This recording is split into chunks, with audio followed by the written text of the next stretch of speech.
संसद में संविधान के 75 वर्ष होने पर चर्चा चल रही है, लेकिन सड़क पर कोई बेरोजगार उसे संविधान से मिले अधिकार से प्रश्न पूछ ले तो नौकरशाही उसे रौंद देती है। पटना डीएम ने एक युवक पर हमला कर दिया सिर्फ इसलिए क्योंकि उसे पेपर लीक का शक था और डीएम से उसने कुछ पूछ लिया था।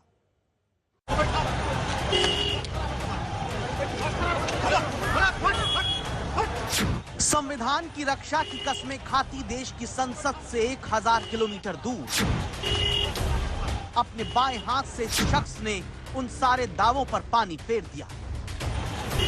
इस थप्पड़ की गूंज आज सबको सुननी चाहिए, क्योंकि ये थप्पड़ संविधान पर चर्चा करते देश में अहंकारी अधिकारी का प्रदर्शनकारी छात्र को ही सिर्फ नहीं, ये थप्पड़ संविधान से मिले अपनी बात रखने के अधिकार पर, ये थप्पड़ संविधान से मिले शोषण के विरुद्ध अधिकार को मारा गया है। ये थप्पड़ संविधान से मिले स्वतंत्रता के अधिकार को भी घसीट कर मारा गया है। ये एक थप्पड़ संविधान से ही मिले समता के अधिकार को भी मारा गया है। इन अधिकारी का परिचय जान लीजिए।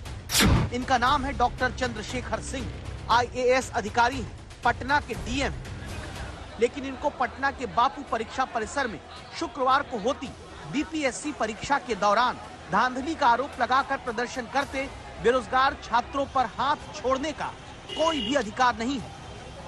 न ही इनकी आंख के सामने प्रदर्शन करते छात्रों को जानवरों की तरह हट हट कहकर हटाने की कोई छूट है।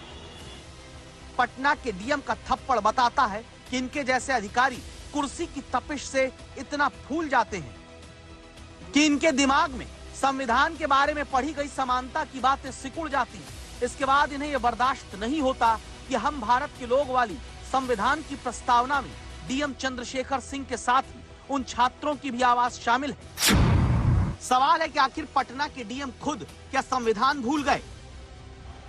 ये थप्पड़ क्यों मारने लगे? दरअसल बिहार में शुक्रवार को बीपीएससी की परीक्षा होती है। बिहार के 36 जिलों में 900 से ज्यादा सेंटर पर 4 लाख से ज्यादा छात्र परीक्षा देने पहुंचते हैं। पटना के बापू परीक्षा केंद्र पर धांधली का आरोप लगाकर कई छात्र विरोध करते हैं। पटना के इस सेंटर पर प्रश्न पत्र का पैकेट खुला मिलने का आरोप लगता है। पटना के बापू परीक्षा केंद्र पर कुछ छात्र 12 बजे से जो परीक्षा होनी थी उसमें 12:30 बजे तक पेपर न मिलने का आरोप लगाते हैं। आरोप ये भी लगाते हैं कि पेपर की फोटो खींचकर सेंटर के भीतर सॉल्व कराया जा रहा था।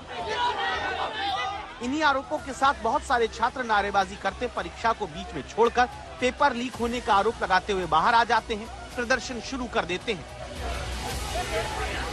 सील पहले से फटा हुआ था और आधा घंटा 40 मिनट बाद पेपर मिला। आयोग क्या बोल रही है? आयोग यहाँ का जो इन्विजिलेटर बोल रहा है को आधा घंटा ज्यादा मिलेगा। क्यों आधा घंटा ज्यादा मिलेगा? सर हमको आप आधा घंटा लेट से क्यों आया? पेपर का सील फटा हुआ क्यों था? मतलब साफ ये पेपर लीक हुआ है सर। पेपर का फोटो खींच कर दूसरे जगह फर्स्ट फ्लोर में पेपर सॉल्व हो रहा था। यहाँ पर 12 बजे से लेकर के 2 बजे तक बीपीएससी का एग्जाम होना था बापू परीक्षा सभागार में पटना में।